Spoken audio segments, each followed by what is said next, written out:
लाल की जय। हरि ओम तत्सत। श्रीमते रामचंद्राय नमः। ओम नमः परमहंसास्वादित चरण कमल चिन्मकरंदाय भक्त जनमानस निवासाय श्री रामचंद्राय। वागीशायस्य वदने लक्ष्मीर्यस्य च वक्षसि यस्यास्ते हृदये संवित् तं नृसिंहमहं भजे। कृष्णाय वासुदेवाय हरये परमात्मने प्रणतक्लेशनाशाय गोविन्दाय नमो नमः। नारायणं नमस्कृत्य नरं चैव नरोत्तमं देवीं सरस्वतीं व्यासं ततो जयमुदीरयेत्। प्रह्लाद नारद पराशर पुंडरीक व्यासाम्बरीश शुक शौनक भीष्म दाल्भ्यान् रुक्मांगदार्जुन वशिष्ठ विभीषणादीन् पुण्यानिमान् परम भागवतान् नमामि। सीतानाथ समारंभां श्रीरामानंदार्य मध्यमाम् अस्मदाचार्य पर्यन्तां वन्दे गुरु परंपराम्। गुरुर्ब्रह्मा गुरुर्विष्णु गुरुर्देव महेश्वरः गुरुर्साक्षात् परब्रह्म तस्मै श्री गुरुवे नमः। चार युगन में भक्त जे तिनके पद की धूरी सर्वस्व से राखियो मेरी जीवन मूरी। भक्त भक्ति भगवंत गुरु चतुर नाम बपु एक इनके पद बंदन किए नाशे विघ्न अनेक। श्री राम जय राम जय जय राम। श्री राम जय राम जय जय राम। श्री राम सभी गाइए। राम जय जय राम। श्री राम जय राम जय जय राम। सभी के माइक बंद हैं, बोल लीजिए अपने अपने राम में। जय राम जय जय राम। श्री राम जय राम जय जय राम। श्री राम जय राम जय राम। श्री श्री राम राम जय जय राम जय जय जय जय राम। राम। श्री श्री राम राम जय जय जय राम। जय श्री राम। राम जय राम जय जय राम। जय जय श्री राम राम राम जय जय जय राम। श्री राम राम श्री जय राम राम जय जय जय जय राम। श्री सीताराम राम सीताराम। राधे श्याम जय राधे श्याम। सीताराम जय जय राम। सीताराम। राधे राधे श्याम जय राधे राधे श्याम। श्री राम जय जय राम। श्री राम जय राम जय जय राम। श्री श्री राम जय राम जय राम राम जय जय जय राम। श्री राम। राम जय राम जय जय। श्री सीतारामचंद्र भगवान की जय। श्री राधा कृष्ण चंद्र भगवान की। जय श्री वृंदावन बिहारी लाल की जय। जय श्री 84 कोस ब्रज मंडल धाम की जय। श्री वृंदावन धाम की। श्री यमुना महारानी की जय। श्री गिरिराज महाराज की जय। श्रीमद्भागवत महापुराण की जय। सुखदेव जी महाराज की जय। भगवान श्री वेद व्यास जी महाराज की जय। श्री नर नारायण भगवान की जय। श्री सद्गुरुदेव भगवान की की जय। जय। सब संत हरि भक्तन की जय। गौ माता की जय। जय सत्य सनातन धर्म की जय। जय जय जय श्री राधे। राधे। जय जय श्री जय श्री सीताराम। राधे। हर हर महादेव। निताई गौर हरि बोल। दाई बोल हरि बोल। नारायण नारायण नारायण। हरि शरणम। भक्तवांछा कल्पतरु। भक्त वत्सल शरणागत वत्सल। दीन बंधु दया सिंधु असंख्य कल्याण गुणगण निलय कारण करुणा वरुणालय। सच्चिदानंद घन स्वरूप आनंद कंद भगवान श्री राधा वल्लभ लाल जी की महती कृपा करुणा से श्री राधा वृंदावन बिहारिणी बिहारी जी की महती कृपा करुणा से हम सभी को श्रीमद् भागवत जी की मंगलमयी रसमयी विस्तृत चर्चा विस्तृत कथा कहने सुनने का सौभाग्य प्राप्त हो रहा है। ब्रजमंडल की पवित्र भूमि में बैठ करके ब्रज की पवित्र भूमि में बैठ करके यहाँ हम श्रीमद् भागवत जी का आश्रय करके कुछ अपनी वाणी को पवित्र करते हुए कुछ भगवान की चर्चा कहने का प्रयास कर रहे हैं। और आप सब लोग अपने अपने घरों में बैठ करके इस भागवत जी की चर्चा को जो सोशल मीडिया के माध्यम से जूम ऐप के माध्यम से समायोजित हो रही है, लगभग 2 महीने हो गए और लगातार निरंतर नित्य प्रतिदिन सत्संग के रूप में जो हम सबको प्राप्त हो रही है, आप सब लोग अपने अपने घरों में बैठ करके उसका श्रवण कर रहे हैं। इंद्रदेव की खूब कृपा हो रही है। सावन का महीना चल रहा है ना, तो भाई जब तक एक आध बार दिन में बूंद ना पड़े तो फिर सावन का महीना सावन का नहीं लगता। तो अब की बार खूब इंद्रदेव महाराज प्रसन्न है, कृपा कर रहे हैं, खूब जल बरसा रहे हैं। सब जगह बारिश हो रही है, आपके यहाँ भी हो रही, दिल्ली में भी और सब क्षेत्रों में।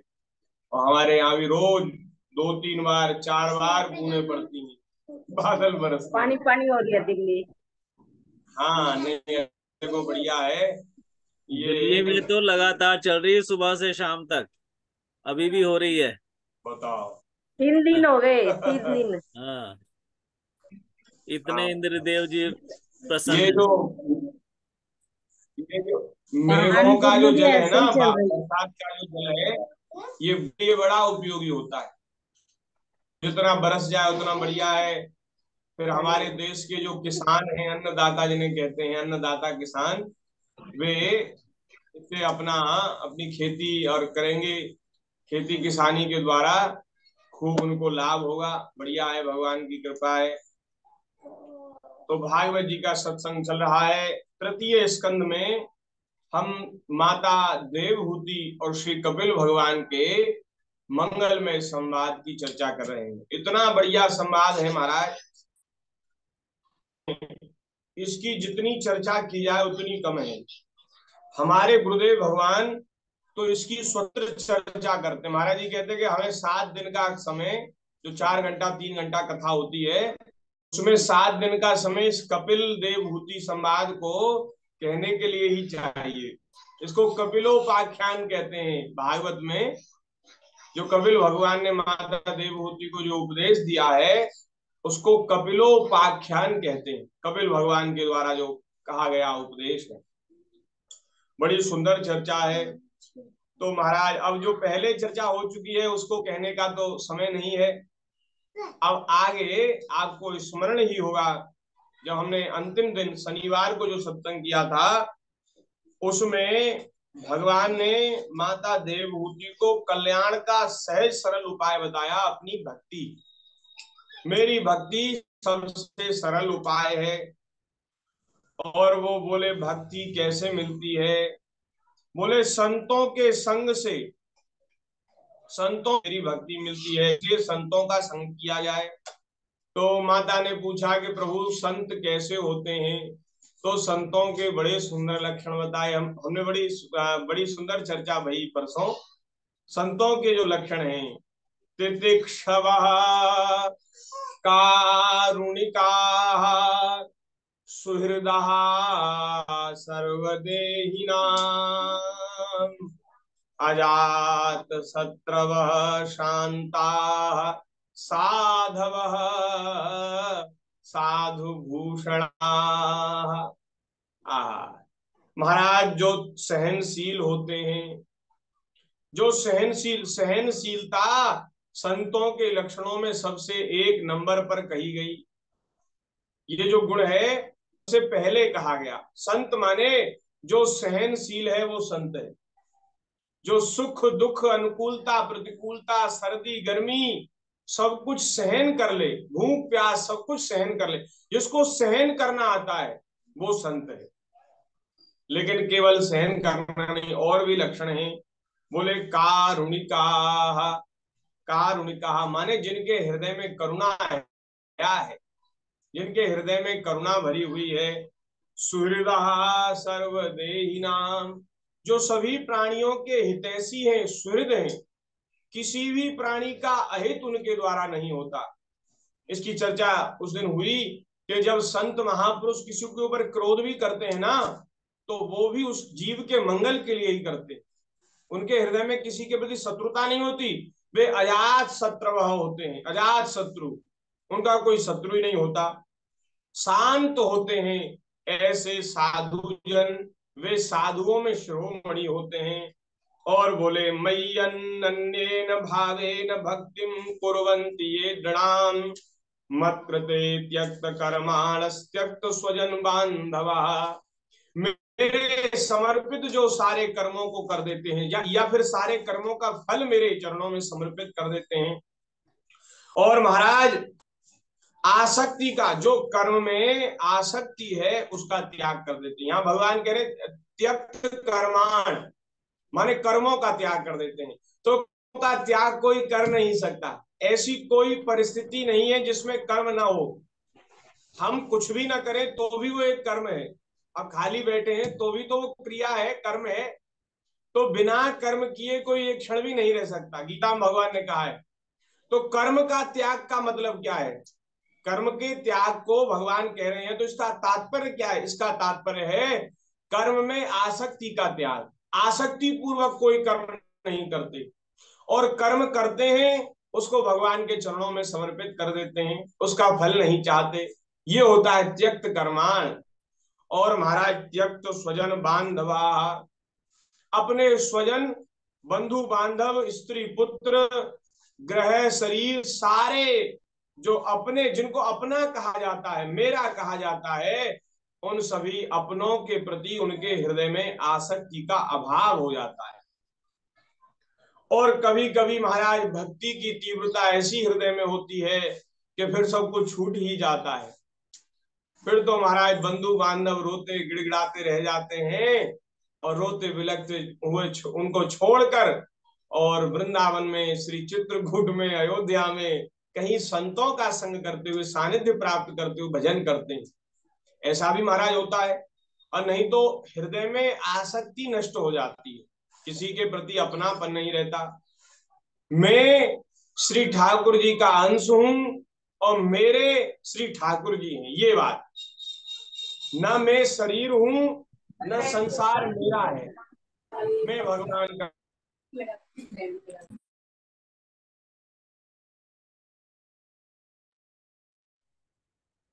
प्रभु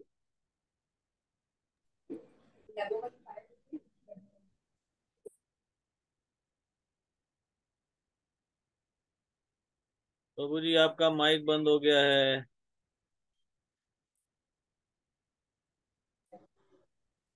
अपनापन श्री ठाकुर में होता है, भगवान में अपनापन होता है। और वे शरीर को मैं नहीं मानते, संसार को मेरा नहीं मानते। इसी को कहते हैं त्यक्त स्वजन बांधवा। अपने स्वजन बंधु बांधवों का त्याग हो जाता है। अनन्य भाव से जो मेरे चरणों में उनका सुदृढ़ प्रेम होता है, ऐसे जो संत हैं वो मेरे आश्रित रहते। मदाश्रया कथा मृष्टा शृण्वन्ति कथयन्ति च तपन्ति विविधास्तापा नेतान मदगत चेतसा। जो मेरे आश्रित रहते हैं, आहा, मेरे बनकर के रहते हैं, और महाराज वे निरंतर मेरी कथाओं का श्रवण करते हैं, मेरे नाम का कीर्तन करते हैं, मेरे गुणों का कीर्तन करते हैं। ऐसे मेरे भक्तों को संसार के विविध ताप, जो त्रिविध ताप कहते हैं जिनको, वे महाराज उनको कष्ट नहीं पहुंचाते। निरंतर मेरे कथामृत में, कथा सरोवर में डूबे रहते। उनको कहाँ महाराज संसार के इन तापों से दो दो हाथ करने का उनको फुर्सत ही नहीं, समय ही नहीं।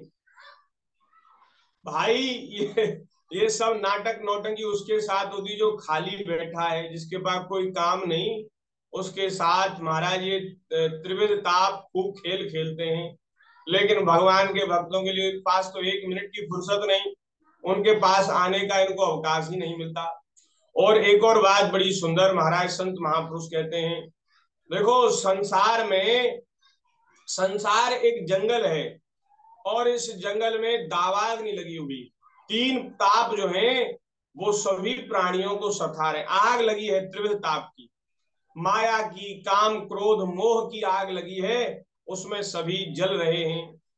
तो किसी जंगल में आग लग जाए और उसमें महाराज सब प्राणी जलने लगे, और हाथी जो होता है, हाथी बड़े शरीर का जानवर होता है, उसको बड़ा कष्ट होता है। आग लग जाती जंगल में तो हाथी को बड़ा कष्ट होता है, क्योंकि छोटे मोटे जानवर तो इधर उधर छुप जाए, हाथी कहाँ जाए। तो ये मन जो है, ये मन हाथी है, और ये मन रूपी हाथी संसार के त्रिविध ताप में ऐसे जैसे जंगल में आग लग जाए ऐसे जल रहा है। तो महाराज उस हाथी को, जो बड़ा महाराज अग्नि से तप्त है, दुखी है, परेशान है, उसको बीच जंगल में कोई सरोवर दिख जाए जिसमें गंगा जी का जल भरा हो, ठंडा जल उसमें सरोवर में भरा हो, तो वो बिना किसी विलंब उसमें डुबकी लगा। तो ये सरोवर क्या है? बोले ये भगवान की कथा ही सरोवर है, ठाकुर जी का नाम ही सरोवर है। और महाराज इसमें मन रूपी हाथी जो त्रिविध ताप से जला हुआ है, ये इसमें डूब जाए सरोवर में तो फिर आग लगती रहे संसार में, कोई उसको, हमारा उनको नहीं पता चलेगा। जो कथा सरोवर में डूबे हैं, जो नाम अमृत में डूबे हैं, उनको फिर ये त्रिविध ताप नहीं जलाएंगे। तो इसलिए महाराज ये जो साधु होते हैं, साधुओं के लक्षण भगवान बता रहे हैं। ऐसे जो मेरे साधु हैं, संत हैं, हे माता जी, आप उनके संग की इच्छा करिए, मन में इच्छा करिए, क्योंकि जो इच्छा पूर्वक कार्य किया जाता है उसकी उपलब्धि में आनंद की अनुभूति होती है, और जो अनिच्छा से किया जाता है उसके महाराज उपलब्धि अनुपलब्धि में फिर कोई फर्क नहीं रहता। वो चाहे बने चाहे बिगड़े, उसमें न तो प्रसन्नता होती ना अप्रसन्नता होती। जो जिसमें मन ही नहीं था, जिसमें इच्छा ही नहीं थी, तो वो तो बेकार है, व्यर्थ है। लेकिन जो इच्छा पूर्वक किया जाए उसमें विशेष लाभ है। तो इसलिए है माता जी, आपको ऐसे संतों के संग की इच्छा करनी चाहिए। ऐसे सर्व संग विवर्जिता, जो सभी संगों का त्याग कर चुके हैं, आसक्ति रहित हैं, असंग हैं, ऐसे मेरे संत होते हैं। आप इच्छा करिए। बोले जब वे संत मिल जाएंगे तो क्या होगा? संत जो हैं वे मेरी कथाएं पराक्रम का ज्ञान कराने वाली हैं, मेरे स्वभाव का, मेरे प्रभाव का जो ज्ञान कराने वाली हैं। ऐसी मेरी कथाएं संतों के संग में होती हैं। कोई भगवान में प्रेम रखने वाले, कोई भक्त, कोई संत मिलेंगे तो वे ही भगवान की कथा सुनाएंगे। हाँ, संसारी जो व्यक्ति हैं जिनको संसार ही अच्छा लग रहा है, वे तो संसार की ही बात बताएंगे। चाहे आप उनको व्यास गद्दी बिठा दो, चाहे ऐसे ही सामान्य रूप से, वो जहां के बैठेंगे वहीं संसार की बात करेंगे। और भगवान के भक्तों को व्यास गद्दी की जरूरत नहीं, वे तो जब आपके पास बैठेंगे तभी आपको भगवान की बात सुनाएंगे। हाँ, तो इसलिए भैया संतों का संग मिलेगा ना, तो फिर आपको भगवान के पराक्रम, भगवान के स्वभाव, भगवान के प्रभाव, भगवान की दयालुता, कृपालु, भगवान की करुणा, भगवान का जो स्वभाव है पतितों को पावन करने का, वो सब भगवान के गुणों का आपको ज्ञान हो जाएगा। और भैया अगर आपको भगवान के स्वभाव का ज्ञान हो गया तो शंकर जी की घोषणा है, उमा राम स्वभाव जेहि जाना, ताहि भजन तजी भावना। उमा राम स्वभाव जेहि जाना, ताहि भजन तजी भावना आना। आहा, ये करना है। आप भगवान के स्वभाव को जान गए कैसे भी, येन केन प्रकार, तो कि इतनी शक्ति नहीं है आप में, इतनी हिम्मत नहीं है कि आप बिना भजन किए रह जाओ।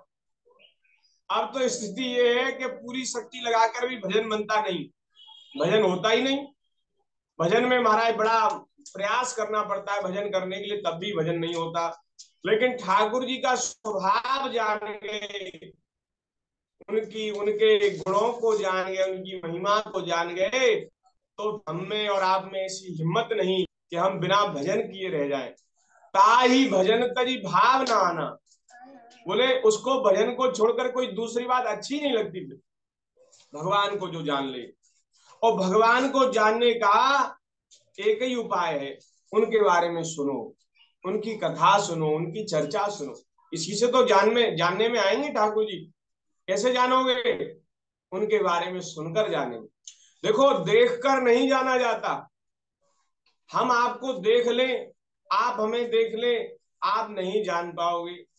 आप धीरे धीरे जब हमारे संपर्क में आओगे, हम आपके संपर्क में आएंगे, तो फिर धीरे धीरे आपकी बात हमें समझ में आएगी, हमारी बात आपको समझ में आएगी।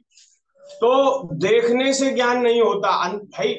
हम देखते हैं तो बाहर का ये स्थूल शरीर है, इसी को तो देखते हैं, और हमारा स्वभाव तो भीतर हमारे विचारों से बनता है, भाव से बनता है। अब भाव का तो दर्शन होता नहीं, भाव का तो दर्शन होता है, बाहर जो सुंदर है असुंदर है, गोरा है काला है, शरीर का दर्शन होता है, भीतर तो पता ही नहीं चलता क्या है। तो भीतर तो पता चलेगा आपको सुनने से।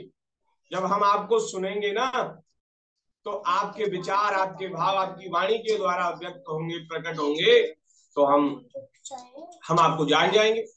तो ये जो भगवान की कथाएं हैं, ये जो वेद पुराण में, शास्त्र में भगवान की कथाएं हैं, ये संत भगवान के लक्षणों को बताते, और भगवान स्वयं भी तो कृपा करके बोलते हैं।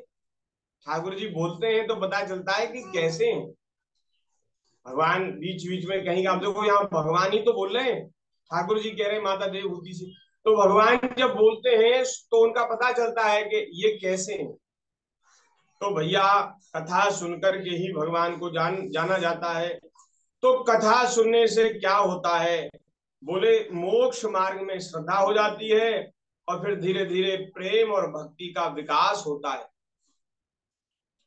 और फिर महाराज अंतःकरण भक्ति से, प्रेम से भर जाता है। फिर उसका मन उसको संयमित करने के लिए, निग्रहित करने के लिए प्रयास नहीं करना पड़ता। जब भक्ति हो जाती है, प्रेम हो जाता है, तो मन संसार के सभी सुखों से विरक्त हो जाता है और भगवान के चरणों में लग जाता है। अभी तो मन बहुत इधर उधर भागता है, दौड़ता है, क्योंकि संसार की बातें अच्छी लग रही हैं।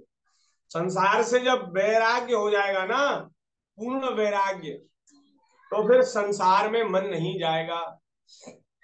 मन तब तक जाता है किसी भी चीज में जब तक हमारी उसमें महत्व बुद्धि होती है, सुख बुद्धि होती है। जैसे बढ़िया देखो, बढ़िया सुंदर खीर बनी, अधौटा दूध में चावल डाल के महाराज बढ़िया भारतीय देसी गैया के दूध में खीर बनाई गई, और उसमें ऊपर से महाराज घी डाल दिया गया, बढ़िया गौ माता का सुंदर देसी घी डाल दिया गया। अब देखने में वो बहुत अच्छी लग रही है। अब महाराज हम जैसे जो भोजन भट्ट लोग हैं, उनके मुंह में तो पानी आ जाए, लार आ जाए, लार टपकने लग जाए खीर को देख करके, ओहो क्या महाराज, अब तो कहे जल्दी आ जाए खीर। तो क्यों? क्योंकि हमें ऐसा लगता है कि खीर अच्छी वस्तु है, हम जानते हैं उसके स्वाद को, तो इसलिए महाराज खीर खाने का बड़ा मन करेगा। लेकिन कोई ये बता दे कि महाराज ये खीर बनी तो है, आप खाना भी चाहते हैं, लेकिन इसमें छिपकली गिर गई है, इसमें विष डाल दिया गया है। छिपकली ने, हम एक उदाहरण दे रहे हैं, उसमें विष डाल दिया गया खीर में, तो बताओ फिर भले ही कोई कितना भी खीर का प्रेमी हो, उस विष डली हुई खीर को कोई खाना चाहेगा? उसकी ओर मन भी जाएगा? नहीं जाएगा। अरे छोड़ो भैया ऐसी खीर, हम तो कहीं दोबारा खा लेंगे, दूसरी जगह खा लेंगे, ये विष पड़ी हुई खीर थोड़ी ना खानी है, मरना थोड़ी है। तो जब ये हमें हमें पहले तो ऐसा लगता था खीर मिल जाए जल्दी से तो खा जाए, 2-4 कटोरा खा जाए, लेकिन जब पता चला कि इसमें विष है, तो हमारा मन वहां से हट गया, फिर हमें उसको खाने की इच्छा नहीं हुई। यही संसार की बात है। संसार के सुख हमें अच्छे लगते हैं, उनमें जो भरा, विषयों में जो विष भरा हुआ है वो हमें नहीं दिखता, उसका हमें बोध नहीं है। लेकिन जब बोध हो जाता है किसी भाग्यशाली को, उसे ही वैराग्यवान कहते हैं। जिसको हो गई तो फिर वहां से मन हटाना नहीं पड़ता, मन अपने आप हट जाता है। तो भैया फिर मन मन में भक्ति आ जाती है, संसार से हट जाता है, भगवान में लग जाता, बात सब हो गई। मन जो है, मन ही हमारे बंधन का कारण है, संसार में लगा हुआ मन बंधन का कारण है, और जब भगवान में लग जाएगा, संतों में लग जाएगा, तो ये मोक्ष का कारण हो जाएगा। सताम प्रसन्नम वीर्य संविदो भवन्ति हृत्कर्ण रसायना तथा तज्जोषणादास्वपवर्गवर्त्मनि श्रद्धारतिर्भक्तिरनुक्रमिष्यति। महाराज क्या कहें, कहते कहते तृप्ति नहीं होती। ये जो श्लोक है, यही कल कथा का विराम हुआ था। आज ये जो चर्चा अभी 10-15 मिनट हो गए होंगे, ये चर्चा तो जो कर चुके हैं वो दोबारा से चर्चा हुई है, ये नई चर्चा नहीं, वो जो पहले हो चुकी है वो दोबारा। मन में तृप्ति नहीं होती कहते कहते, क्या करें। अब आगे देवहूति माता पूछ रहे भक्ति किसे कहते हैं प्रभु, आपकी भक्ति का स्वरूप क्या है, मेरे लिए कैसी भक्ति ठीक है जो जिससे मेरा कल्याण हो जाए। तो भगवान ने कहा, माता जी देखो भक्ति की परिभाषा भगवान बता रहे हैं। कोई ये पूछे कि महाराज भक्ति की परिभाषा क्या है, तो आप क्या कहेंगे? तमाम तरह की बातें मन में आएंगी, लेकिन कोई समुचित समाधान नहीं होगा, क्योंकि भक्ति की परिभाषा प्राय हम लोग नहीं जानते। भगवान कह रहे हैं, माता जी जो हम मनुष्य की जो इंद्रियां है ना, मनुष्य की इंद्रियों का सहज प्रवाह जब भगवान के प्रति हो जाता है, माने उसमें प्रयास नहीं करना पड़े, सहज प्रवाह। सहज प्रवाह कैसे? जैसे महाराज ये हाथ जो है, अपने आप इनको उत्साह हो, आनंद हो कि हम ठाकुर जी की सेवा करें, अपने आप करना। एक तो होता है लगाना, प्रयास करना, एक होता है बिना प्रयास की कोई क्रिया होना। तो जब बिना प्रयास की इंद्रियां भगवान की ओर दौड़ने लगे, अभी तो संसार की ओर दौड़ रही हैं, संसार की ओर लगी हैं, बढ़िया सुंदर दृश्य देखना चाहती आंखें, जीव नाना प्रकार के रसों का अनुभव करना चाहती है, कान बढ़िया महाराज संगीत, फिल्मी संगीत, नए पुराने गाने सुनना चाहते हैं और संसार की विषयों की चर्चा सुनना चाहते, पर निंदा सुनना चाहते हैं कान। वाणी जो है दूसरे के दोषों में सहज रूप से लगी है, सहज रूप से, लगाना नहीं पड़ता, जब देखो तब दूसरे की निंदा, दूसरे की चर्चा। अभी तो संसार में हमारी इंद्रियां लगी हैं, लेकिन जब ये इंद्रियां सहज रूप से भगवान में, तो समझना चाहिए भक्ति की परिभाषा है इंद्रियों का सहज स्वाभाविक प्रवाह भगवान में हो जाए। ठाकुर जी में इंद्रियां होती हैं 5 ज्ञानेन्द्रियां होती हैं, 5 कर्मेंद्रियां होती हैं। तो हाथ पैर नाक आंख मुंह कान मन बुद्धि और महाराज ये 5 ये ज्ञानेन्द्रियां कर्मेंद्रियां होती हैं। त्वचा भी इंद्रिय है और एक जननेन्द्रिय होती है। तो ये सब इंद्रिय भगवान में लग जाएं, ठाकुर जी में लग जाएं। कान भगवान की कथा सुनना चाहें। आहा रलम विषय वार्तया, अब कोई विषय चर्चा सुनाए तो भैया कान ऐसा लगे, संसार की सुन करके ऐसा लगे जैसे किसी ने खौलता हुआ तेल कान में डाल दिया, इतना कष्ट हो। संसार की चर्चा बिल्कुल अच्छी न लगे, ये कान चाहे कि हमें भगवान की बात सुनने को मिले, ठाकुर जी की चर्चा सुनने को। नेत्र चाहे हमें भगवान के श्री विग्रह जो विराजमान है उनका दर्शन करने को मिले। संत जो हैं वे भगवान के मूर्तिमान विग्रह हैं, उन संतों का दर्शन हो। वाणी हमेशा भगवान के नाम में, भगवान गुणों के कीर्तन में लगी रहे, लगाना नहीं पड़े, करना नहीं पड़े, अपने आप सहज स्वाभाविक इनकी प्रवृत्ति भगवान में हो। है मन जो है निरंतर भगवान के गुणों का स्मरण करता रहे। पैर भगवान के तीर्थों में विचरण करना चाहे, हाथ भगवान की सेवा करना चाहे। जो रसनेन्द्रिय है जीव, वो जीव जो है भगवान के अधरामृत का स्वाद लेना चाहे। नासिका भगवान के ऊपर चढ़े हुए फूल तुलसी के घ्राण उसकी सुगंधी को सूंघना चाहे। ये जो इंद्रियां हैं ये जब भगवान में इस प्रकार लग जाएंगी तो समझना चाहिए कि हमारे हृदय में भक्ति आ गई है। बोलिए भक्त वत्सल भगवान की जय। और ये जो बात है ना, हम जैसे लोगों का अभिमान गल जाता है। अब आप तो कहते हैं कि आप संत हैं भक्त हैं, लेकिन अब मन में तो बड़ा वो होता है, लड्डू फूटते हैं मन में, कह रहे लो हमसे संत कह रहे हमसे भक्त कह रहे लेकिन ये जो संतों के लक्षण हैं, ये जो भक्तों के लक्षण हैं, ये जब हम देखते हैं कि इनमें से एक भी नहीं है अपने आप में, तो भैया सारा अभिमान गल जाता है। कोई कहे तो कहे, लेकिन हम तो जानते हैं, अंतर्यामी प्रभु जानते हैं हृदय की स्थिति। तो इसलिए हमें संकोच होता है और आपसे हम निवेदन करते हैं कि आप महाराज संत जो है शब्द वो हमारे साथ न जोड़े। हम तो दासानुदास हैं, संतों के चरणों की रज भी बन जाए तो भी हमारा जीवन धन्य है। संत कहाँ बन पाए।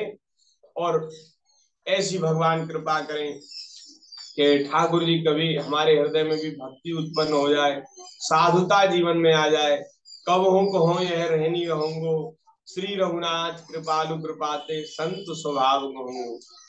जथा लाभ संतोष सदा काहूसों कछु न चहूंगो, परहित निरत निरंतर मन क्रम वचन नेम निभाऊंगो। परुष वचन अति दुसह श्रवण सुन, तेहि पावक न दहूंगो। विगत मान सम शीतल मन, पर गुण नहीं दोष कहूँ। कब हूँ कहो यह रहनी रहूंगो, श्री रघुनाथ कृपालु कृपाते संत स्वभाव कहूँ। तो श्री ठाकुर जी ऐसी कृपा करें कि कभी जीवन में साधुता आवे, भक्ति आवे, प्रेम आवे, जीवन धन्य हो जाए, कृतार्थ हो जाए। लेकिन अभी नहीं है, इसलिए हम आपसे निवेदन करते हैं कि आप महाराज हमारे ऊपर कृपा करें और ऐसे नहीं, ऐसे ना करें। तो आगे भगवान कह रहे हैं कि ऐसी जो भक्ति, वाह क्या बात है, ऐसी जो भक्ति है जब किसी भाग्यशाली जीव के अंतःकरण में विराजमान हो जाती है, तो महाराज उसके हृदय का जो आनंद है, उसके हृदय की जो उपलब्धि है, उसको महाराज वही जानता है, वो उसको वर्णन नहीं किया जा सकता। और इतना ही भगवान कह रहे हैं, इतना ही कहा जा सकता है कि वे उस भक्ति को छोड़कर फिर मुक्ति का भी निरादर कर देते हैं। वो उनको भक्ति में इतना सुख है कि फिर वे मोक्ष भी नहीं चाहते, मुक्ति भी नहीं चाहते। भगवान कहते भाई आ जाओ मेरे धाम में, हम तुम्हें मुक्त कर दें। बोले प्रभु हमें मुक्ति नहीं चाहिए, हमें तो संसार में बार बार आना पड़े और संसार में आकर के आपके गुणों को सुने, आपके नाम का कीर्तन करें, निरंतर आपके स्मरण में